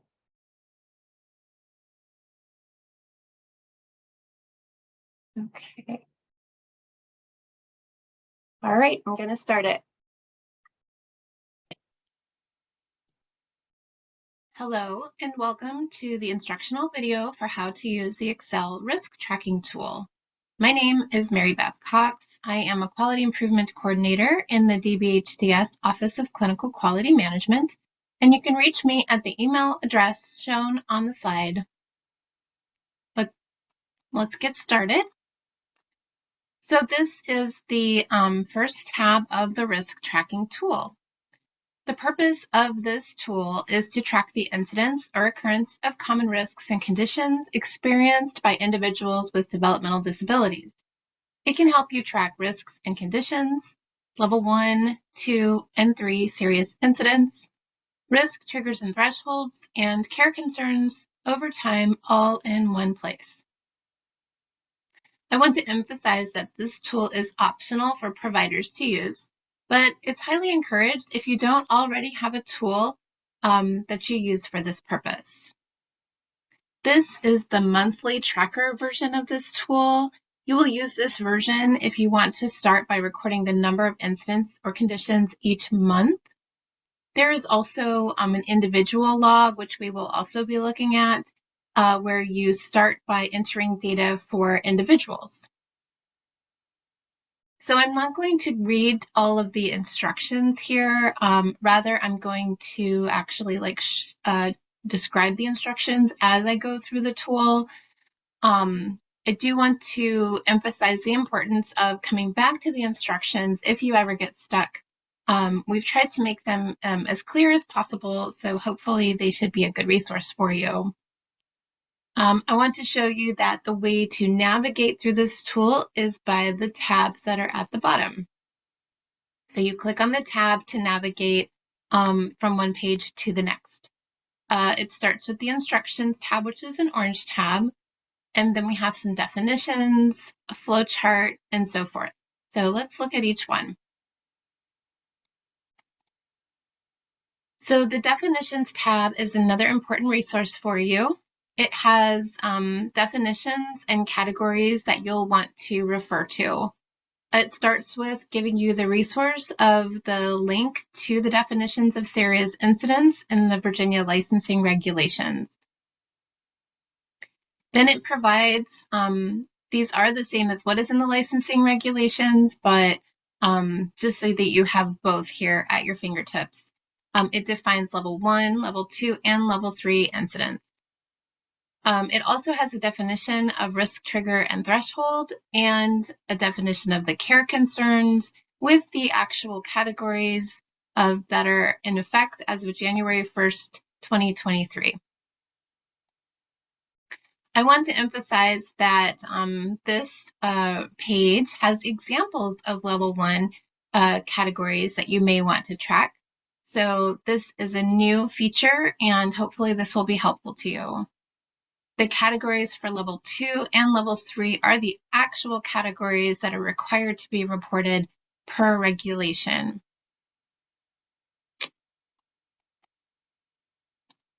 The next tab is the incident review flowchart.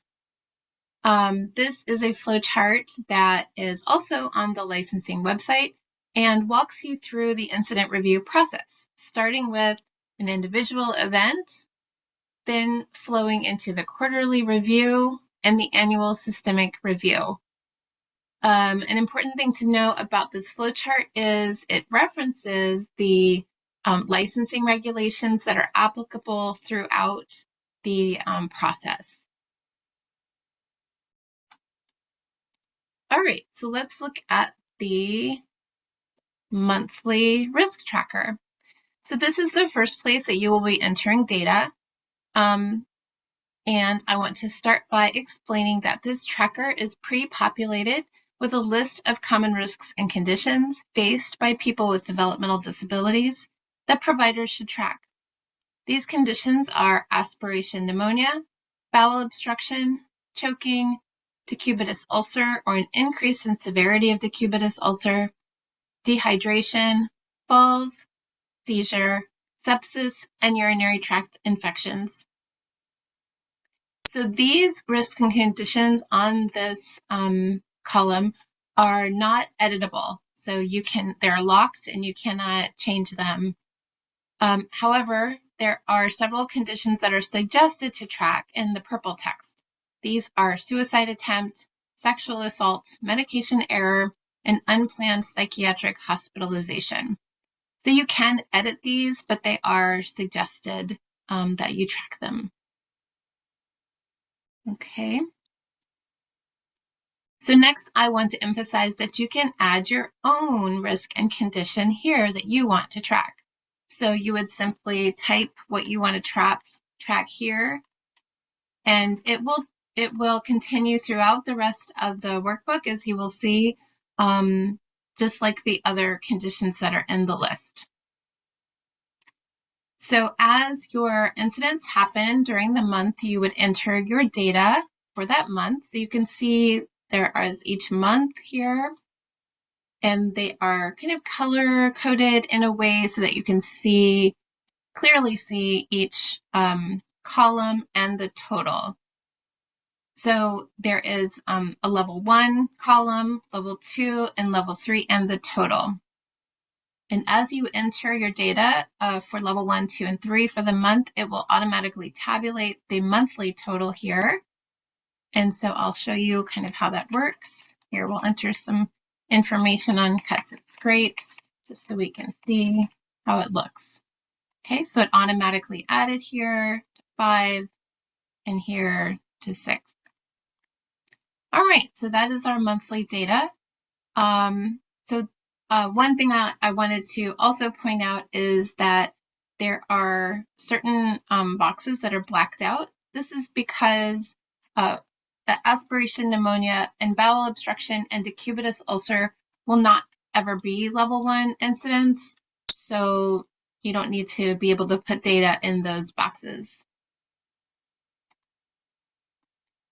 The quarterly total tab is not editable at all. It takes the information from the monthly risk tracker and tabulates it here into quarterly totals for level 1, 2, and 3 incidents. So this is basically a reference for you to be able to refer to. It also feeds into the graph. One thing, I'm going to go back to the monthly risk tracker for a second and show you that this is just kind of a note or something to be aware of. If you add something like an event here as a risk or condition, like an ER visit, for example, this could result in counting an incident twice. For example, if you had a fall that resulted in an ER visit, which would be a level 2 incident, you would have a 1 for ER visit and an additional level 2 also for falls. Okay, there's nothing necessarily wrong with doing this. You know, this is these categories here are up to you and what you want to track. However, if you do kind of want to tabulate the number of incidents, like add them going down, this tracker was not designed to do that, but you certainly can do that. It'll just result in counting something twice. So a little tip, if you want to count down, like add up the number of incidents in a column, for example, you can select the rows that you want to add up. And if you look, let's see, it's not down here right now. I don't know why I'm not seeing it. Let's see. There it is. Okay, it wasn't showing it to me. Sorry about that. If you select them all and go down here, kind of in the a little to the right of middle in the Excel page, you can see it gives you an average, a count, which is the number of cells, and the sum. So this tells me there are a total of 28 level 2 incidents in January. All right. So let's look finally at our graph when it comes to our tracking. All the information that you put in the monthly risk tracker will automatically give you these graphs. They fill out automatically for you, which is really nice. So here you can see this is the graph for all risks and conditions. It adds up for each risk for each quarter. Quarter 1 is dark blue, quarter 2 is light blue, quarter 3 is this gold yellow color, and quarter 4 is green. And these colors are consistent across the rest of the workbook as well. So you'll be able to see, you know, how many you had for each quarter. If you hover over a bar, it will tell you what it's for. This one is for falls, and there were 12 incidents in quarter 1. One thing I'm going to show you how to do is these graphs are only pre-populated with a few of the add your own categories. Typically there will be 5. There's only 3 here because I'm going to show you how to add more. So the first thing you're going to do is unprotect the sheet. So all of these sheets are protected so that you don't accidentally change any formulas in the workbook. So please be very careful when you're unprotecting anything. You're going to go up to the review tab and go to unprotect and click it. You're going to go back to your graph and have your crossbars there. Select the plot area. So you can see it tells me that's the plot area. You're going to right click and pick select data. So it's going to pop over to your quarterly totals. Don't worry about that. You just need to focus on this box that pops up and the horizontal axis labels on the right. So if you go down, you can see all of the risks and conditions that are checked and the add your own. So all you're going to do is just pick the ones you want and hit OK. And now they're going to show up in your graph. Okay, and the last thing you want to do is go back to review and protect your sheet again so it doesn't get messed up. So this is the one for all risks and conditions.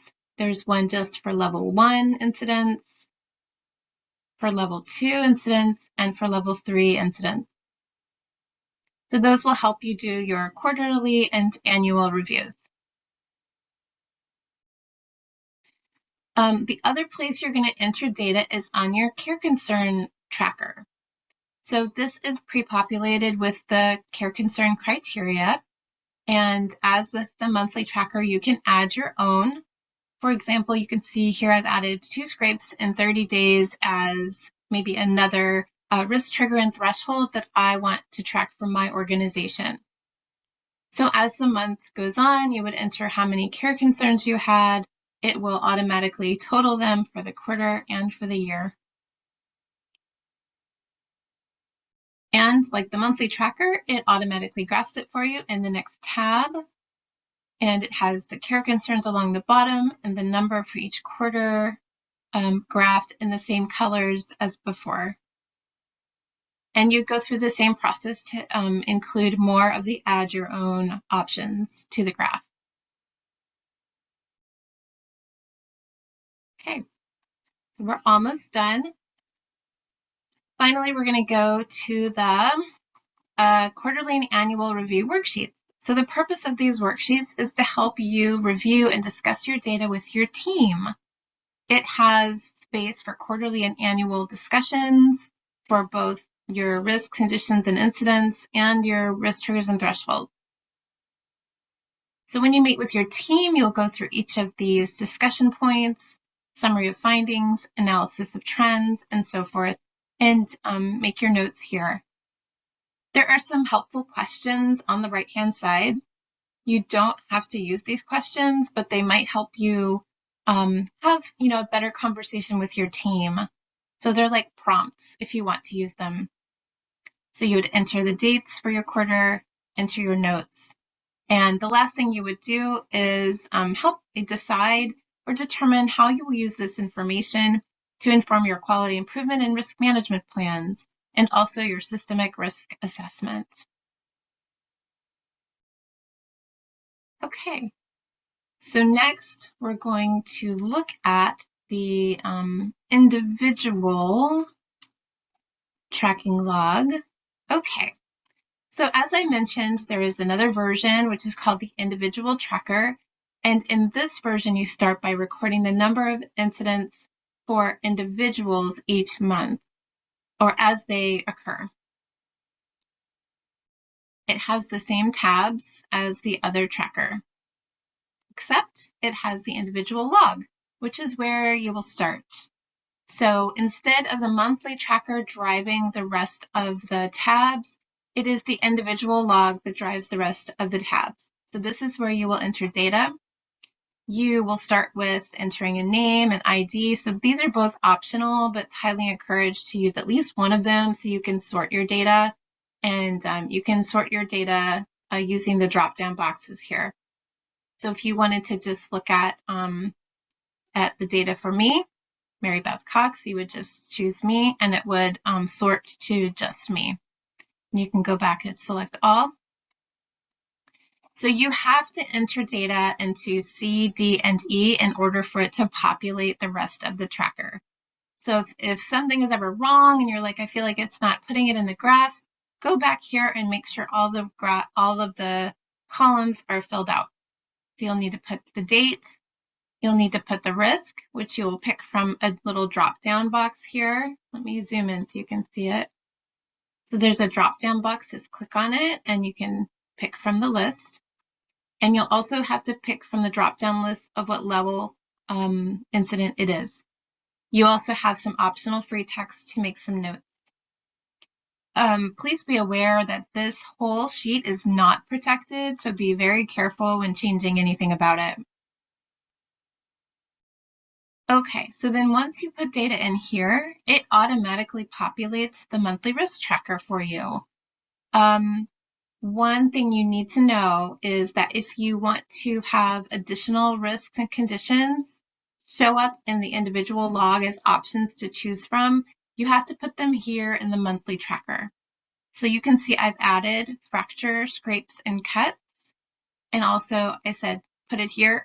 And that's where you put your new risk and condition.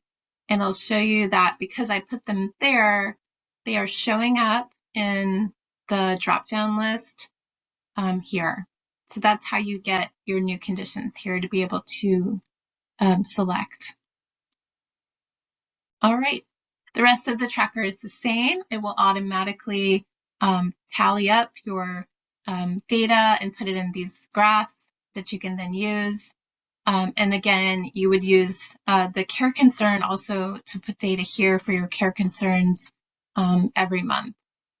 And that will automatically tally as well. And you have your quarterly and annual worksheet. All right, so that brings us to the end of this review or this instructional video. I want to thank you for taking the time to watch this, and I wish you the best as you use these tracking tools. Thank you very much.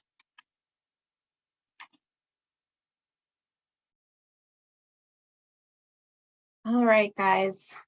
I know we are cutting it close at time today. We just had a lot to share. Let me get my slides back up. We only have a few more. So like I said, that video, hopefully you found that interesting, useful. Hopefully you were like, I might want to try that. The video will be shared after next week's training session, and the tool was sent out as a handout, so you should have it in your email. You know, and even if you have something you use already, just check it out, you know, play with it, see what you think. It might spark some other ideas for you. So with 5 minutes left, that brings us to the homework for today. We have covered a lot of ground between last week and this week, and we so appreciate you being on this journey with us. So your homework for this week is to begin tracking your serious incidents and care concerns using these risks and conditions, and or to review your process for doing so and identify if any updates are needed. So there's some questions to think about here. What tool or process do you use right now? If you don't have a tool, try the new Excel risk tracking tool. If you do have a tool or method that you use, think about, does it need to be updated in any way? So like we did this week, please be prepared to share next week. And you never know, we might pick you. Okay, that brings us almost to the end of today's session. I want to ask you if you have any more questions for the Q&A, please put them in there now to make sure that we capture them. We want to make sure that we answer your questions. They will be in the FAQ sent out after next week's training.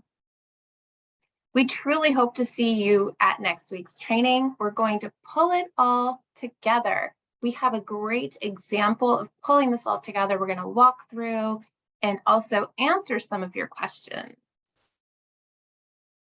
Last but not least, we have a post-test, like Britt mentioned at the beginning. So we would love, please take time to do the post-test. I'm going to put the link, let's see, in the chat so you can click on it. I might have to exit out of my slides. So you can click on it while we are in the training. So I'm going to click out of here so I can grab that link real fast. So it's day 2. Chat. Thanks everybody while I figure out multitasking. Okay, so the link is in the chat for you to do the post test. And hopefully you'll have time to do it right now and just get it done. If not, we are going to leave it open until next Wednesday. We had 511 do it last week, so hopefully we have at least that many do it this time. So we appreciate that. And I just want to show you, we have a few slides that have resources so that when you get these slides, you will have those that have the hot links available. And I'm going to look at the Q&A. I think we're going to give a few more minutes for people to be able to put their questions in the Q&A.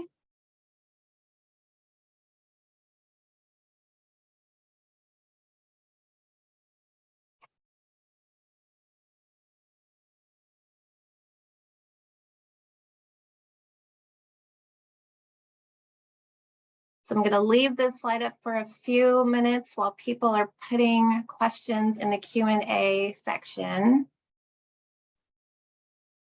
Okay, there are still questions coming in. Repost the link for the test. Yes, it should be in the chat, so everybody should see it.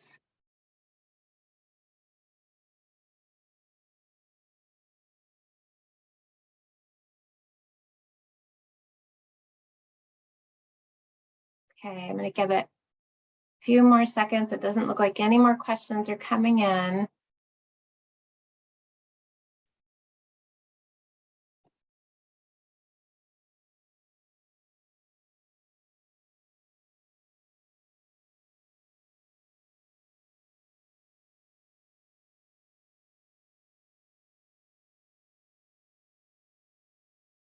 Okay. All right, well, it is noon and I haven't seen any new question. Oh, there's a new question. If I say the word question, I think a new question is going to come in. That's how it works, right?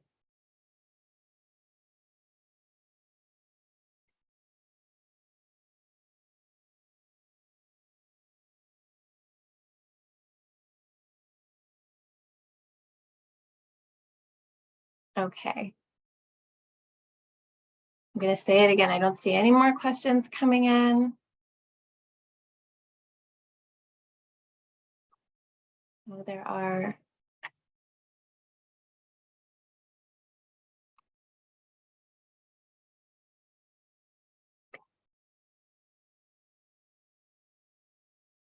All right, I'm going to stop the recording. I forgot to do that.